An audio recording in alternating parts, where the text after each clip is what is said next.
one thing that I've experienced in the first non-physical plane are humans, just like us.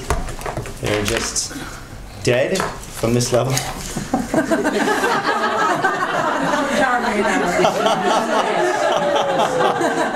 Some of them are quite fun, but no, they're just, it's just a transition, and we know that. It's just a no, they're dead. I hate to break it to you, they're dead. No, so they basically just transition from that level to this next inner frequency, or a few frequencies, these intermediate frequencies that are not quite what we would consider the astral plane proper. A lot of the religions of the big religions would call this like an in-between state, like purgatory or limbo. And I would imagine that some of the residents of that level would probably feel the same.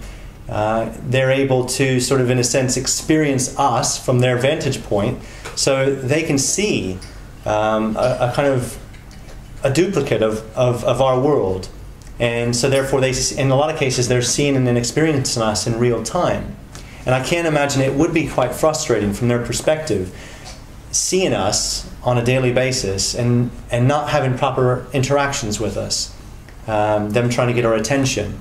I think most paranormal investigators would probably agree that most of the sort of poltergeist activity, or things that take place within what we call haunted sort of properties, it's not really a sort of malevolent intent. It's usually they're just trying to get our attention, and I've found this to be the case as well. In my sort of first year out of body, I had several experiences with humans that are seemingly locked into that state, and they're just either they don't know that there's anything else. They might assume that's the afterlife if they had no belief system prior to death.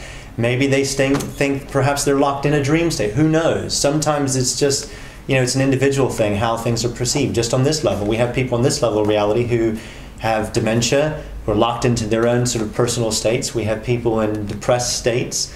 We have people in vegetable states. We have everything that you've got on these other levels, we have here too. It usually is a case of the micro being a reflection of the macro, and the macro being a reflection of the micro. You can get a lot of that. Some good mirroring that takes place in that respect. Some of my earliest experiences I'll intertwine with some of other explorers like Robert Monroe and Jurgen, who's a good friend of mine who's done about 40 years of OBE stuff. And it's just to give you a good flavor of some of the stuff that you can find and can expect on these other dimensional levels of consciousness. One of my sort of early experiences, I was out of body, and I was just out in the countryside, and it was sort of a twilight. The sun wasn't quite up. It wasn't, sort of just a bit of twilight sky. And I remember standing on this stone wall, and I was looking down into a valley. And then peripherally, I picked up that there was somebody also standing on the wall, and I looked, and it was a young boy. He was only about 10 years old. And so we came together and we started communicating, and I could sense, he had, some sort of, something going on inside that he was internalizing and he wasn't quite coming to terms with. And I then just tapped into him a little bit and found that, he'd died, and I could very easily tell that anyhow, because you can tell the difference energetically. And whether or not he was tuned into that, for me, I didn't know at the time. And so I was talking to him, and I was trying to ask him, what was your life like on the physical earth? How did you die? And all these sort of things. I was trying to keep it, as sort of compassionate as I could. And he was like, I'm not dead. And he was really in a state of deep denial. And again, I communicated with him for a while, trying my best to sort of show him the light, if you like, of the situation. And he got fed up, and he sort of drifted off down the valley. He literally floated down the valley, and there was a farmhouse down in the base, and he floated through one of the walls. And I was just sort of chuckling to myself, how many 10-year-old boys, physical 10-year-old boys, can float down valleys and float through walls? And yet he doesn't seem to be wanting to digest properly. Possibly because sometimes when we make that transition, we take for granted our new energy state, sometimes very quickly. There was a comedian that was on a talk show in the US that I saw on YouTube about a year ago, and it was hilarious. So this comedian gets onto this flight, and he said, it was when broadband was being introduced on board, and on the big jets behind each seat, somebody could have access to the internet. And so the guy next to him is sort of racing away, doing stuff, and then the broadband went down. And he starts complaining vehemently to the stewardess as if it was his God-given right. It's always been there. And literally it's just introduced on that flight, and he's now already taken it for granted that it should be there and no issues. And I've noticed this a lot with moving into these other reality states, like with manifestation. Sometimes people will go to buy stuff within shops, and they're still in that mindset of this physical level. So you have some intermediate realities where people are slowly being weaned off these heavy conditionings, sort of slowly before it takes them into even higher levels, to where they're not interacting in those very conditioned ways of this physical level. So you'll still find people in some of these consensus realities using a type of money, although when it's exchanged, it's like replenished, and they don't really have to work, but some work just because it's a conditioning. So it's really interesting, some of these other realities. But again, we'll get to that later. We're going to stick with the first level. So anyhow, this little boy went into the farmhouse. I drifted down the valley, went through the wall, and I found him getting himself tucked into bed with another young child. And I said to him, look, take a good look at this child. You can sense the difference between the two of you. You're no longer of that sort of world. And I tried the best I could to explain to a 10-year-old, these different sort of reality states. And he just really wasn't having any of it, and he just pretty much brushed it all off and ignored me. And so there wasn't much I could do, so I left. And I think it was probably a couple weeks after that, I was in my lounge, which was my normal place to do my OBE stuff. At the time I had a reclining chair and I had the sofa, so I'd usually choose one and do my practice.